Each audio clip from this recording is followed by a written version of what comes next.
Жаратылыстың басталуы 10-шы тарау. Мынау Нұхтың ұлдары Шам, Хам және Япшінің үрім бұтақтарының шежіресі. Олардың ұлдары топан судан кейін дүниеге келді. Япшінің ұрпақтары мыналар: Гомер, Магог, Мадай, Яуан, Тубал, Мешех, Тирас. Гомердің ұрпақтары Ашкеназ, Рифат, Тоғарма. Яуанның ұрпақтары Илиша, Тарсис, Киттим, Доданим. Бұлардан аралдар мен жағалауы бар жерлерде тұратын түрлі-түрлі халықтар тарады. Олар бір-бірінен өз тіл ерекшеліктері, рулары және ұлттарына қарай бөлінген еді. Хамның ұрпақтары Құш, Мысыр, Пұт, Қанахан. Құштың ұрпақтары Себа, Хауила, Саптах, Рахама, Саптеха. Рахаманың ұрпақтары Саба, Дедан.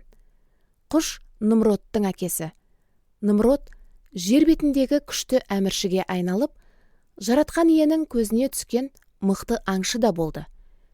Мынау жаратқан иенің көзіне түскен Нымрод сияқты мықты аңшы екен деген сөз содан қалған.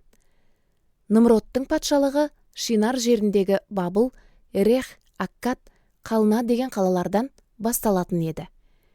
Нымрод осы жерден Ассурға барып, Ниневи, Рехабот-Ир, Қалах деген қалаларды және Ниневи мен Қалахтың арасында орналасқан Ресен қаласында тұрғызды. Ресен үлкен қала болатын. Мысырдан Лут, Анам, Лехаб, Нафтух, Патрус, Қаслух, Қаптор атты халықтар тарады. Осылардан филистерлер шықты. Қанаханның тұңғышылы Сидон еді. Содан кейін Қанаханның ұрпақтарынан Хеттік, Ебустік, Аморлық, Гергестік, Хевтік, Арқалық, Синдік, Аруаттық, Семарлық, Хаматтық атты халықтар да шықты. Кейін Қанахандықтардың рулары әрі қарай тарап кетті. Олар орналасқан аймақ Сидоннан басталып, Герар арқылы Газаға дейін, сонан соң Содом, Ғамора, Адма, Себаимді орап өтіп, Лашаға дейін созылып жататын. Бұлар руларына, тіл ерекшеліктеріне, тұрған жерлеріне, халықтар болып бөлінуіне қарай орналасқан Хамнан тараған ұрпақтар еді.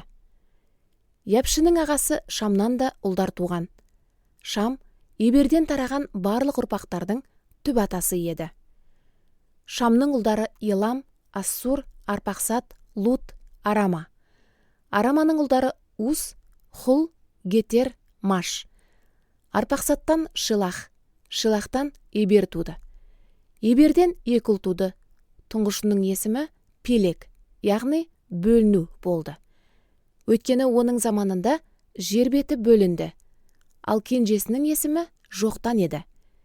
Жоқтаннан Алмодат, Шалеф, Хасармаует, Жирах, Хадорам, Узал, Диқла, Обал, Әбімаил, Сәба, Опыр, Хауила, Жобап туды.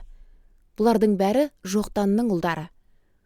Олардың тұрған жерлері Мешадан бастап, Сефар арқылы шығыста орналасқан таулы аймаққа дейін жететін.